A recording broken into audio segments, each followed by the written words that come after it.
you actually believe the audacity of Martin Richards? I mean, let's be real for a second. The man just won his primary election, but his ego is completely out of control.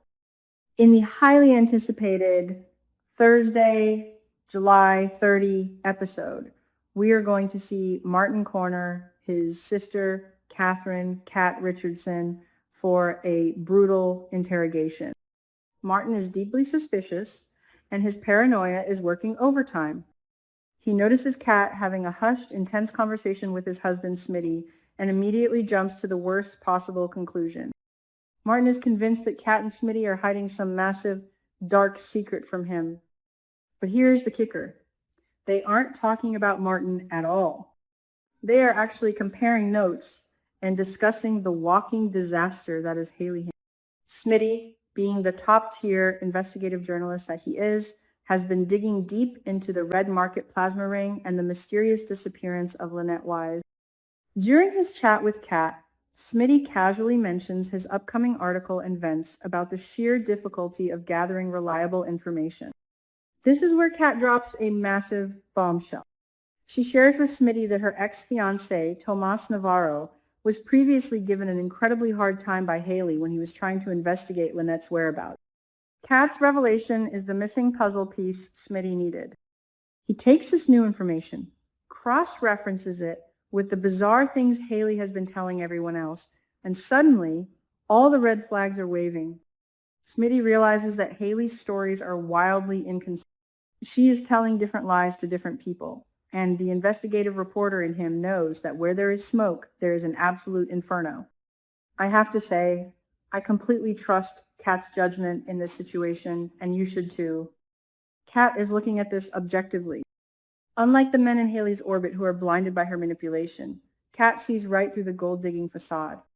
Kat is highly observant, and she can easily recognize that Haley is a massive problem. She knows Haley is hiding something sinister. But does Martin see it that way? Absolutely not. When Martin interrogates Kat about what she and Smitty were whispering about, he completely dismisses her brilliant deduction. Honestly, it is infuriating to watch. Martin and Kat rarely get along on a good day. We all remember the horrific things Martin said to her, calling her Princess Cat and questioning her morals before she selflessly donated her liver to save Eva Thomas's life. They literally just made peace and called a truce after that terrifying surgery, but the moment Kat voices a valid suspicion, Martin reverts right back to his toxic, condescending older brother dynamic. He looks Kat dead in the eye and tells her that she is always messed up. He accuses her of taking simple situations and blowing them completely out of proportion. In Martin's eyes, Kat is just being dramatic, so he ruthlessly rejects all of her logical arguments and spot-on theories about Haley. Kat is, understandably, furious, and I am entirely on her side here. How many times does Kat have to prove her loyalty and intelligence before her own brother respects her? She is rightfully enraged that Martin is gaslighting her and accusing her of overcomplicating things, but Kat is a fighter. She refuses to back down. She holds her ground with fierce determination, pointing out the painful truth. Martin never validates her judgment. He never gives her the credit she deserves. I firmly believe Martin is going to eat his words when Haley's murderous, manipulative plot is finally dragged into the light. Kat is on the right track, and Martin is too blinded by his own arrogance to see it. Now, let's shift gears and talk about the absolute shockwave hitting the hospital. Nicole Dupree and Dr. Kiel Rollins are about to be left completely speechless, and honestly, my jaw is on the floor too. The word on the street, and by street I mean the polished corridors of Garland Memorial and the free clinic, is that Leslie Thomas has just made the most chaotic, unhinged hiring decision in the history of Fairmont Crest. We all know Leslie crashed Eva's interview with Noah Rollins earlier this week. But now, the devastating reality is setting in. Leslie has officially hired Noah as the new manager of the free clinic, replacing the late, great Derek Baldwin. Are you kidding me right now?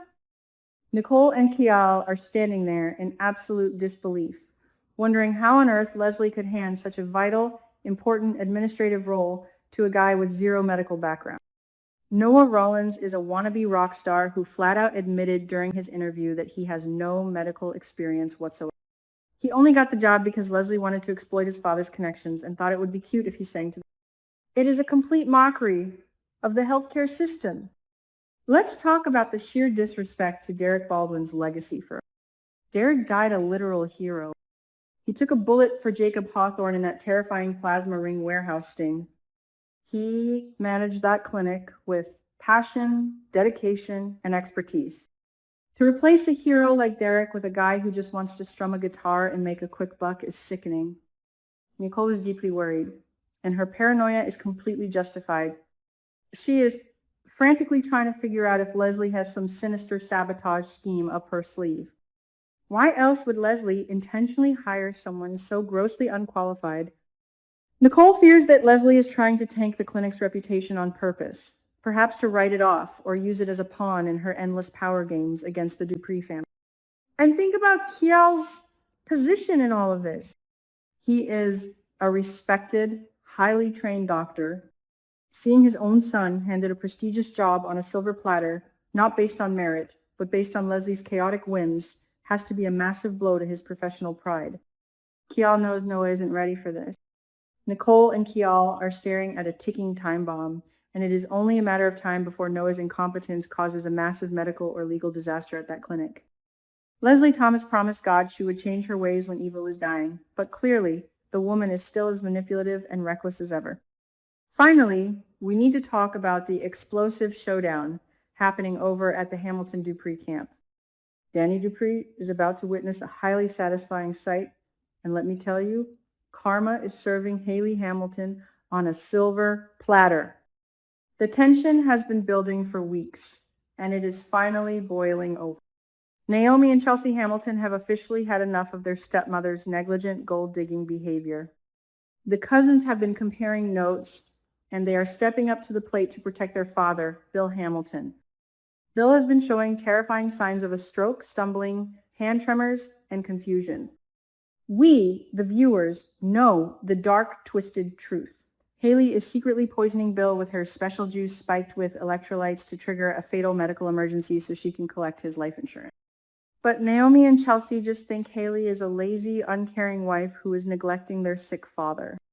In Thursday's episode, Naomi and Chelsea fiercely protest against Haley. They confront her directly, calling her out for completely ignoring Bill's deteriorating health and failing to care for him when he is clearly showing signs of a stroke.